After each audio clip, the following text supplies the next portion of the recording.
بسم الله الرحمن الرحيم تبارك الذي بيده الملك وهو على كل شيء قدير الذي خلق الموت والحياة ليبلوكم أيكم أحسن عملا وهو العزيز الغفور الذي خلق 7 سماوات طباقا ما ترى في خلق الرحمن من تفاوت فارجع البصر هل ترى من فطور ثم ارجع البصر كرتين ينقلب إليك البصر خاسئا وهو حسير ولقد زينا السماء الدنيا بمصابيح وجعلناها رجوما للشياطين وأعتدنا لهم عذاب السعير وللذين كفروا بربهم عذاب جهنم وبئس المصير إذا ألقوا فيها سمعوا لها شهيقا وهي تفور تكاد تميز من الغيظ كلما ألقي فيها فوج سألهم خزنتها ألم يأتكم نذير قالوا بلى قد جاءنا نذير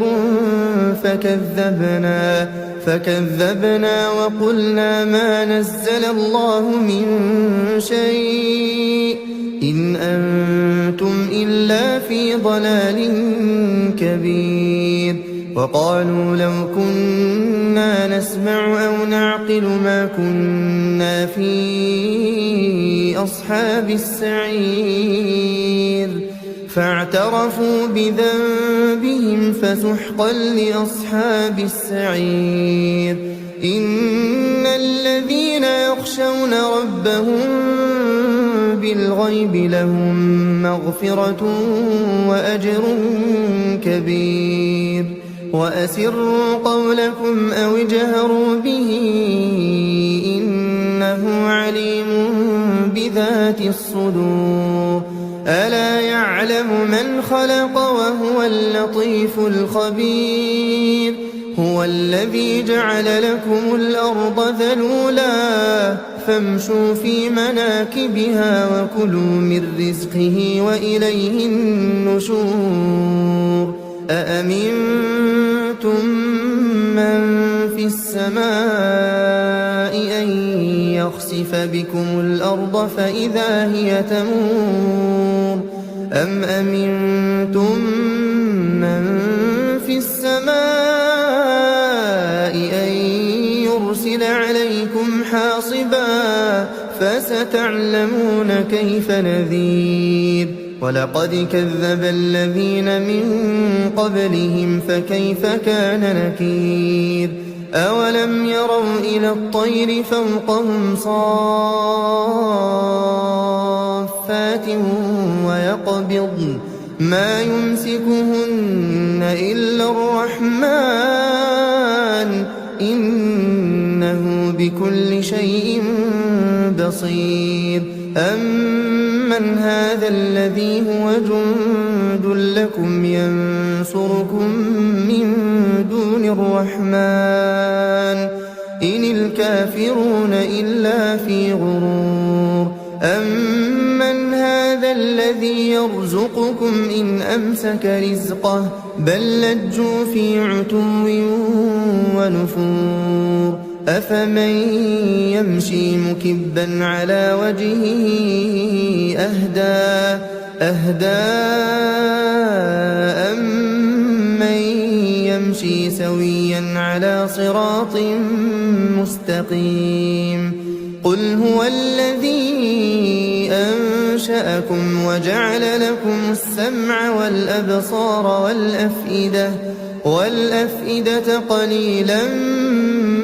ما تشكرون قل هو الذي ذرأكم في الأرض وإليه تحشرون ويقولون متى هذا الوعد إن كنتم صادقين قل إنما العلم عند الله وإنما أنا نذير مبين فلما رأوه زلفة سيئت وجوه الذين كفروا وقيل هذا الذي كنتم به تدعون قل أرأيتم إن أهلكني الله ومن معي أو رحمنا فمن يجير الكافرين من عذاب أليم قل هو الرحمن آمنا به وعليه توكلنا فستعلمون من هو في ضلال مبين قل أرأيتم إن أصبح ماؤكم غورا فمن يأتيكم بماء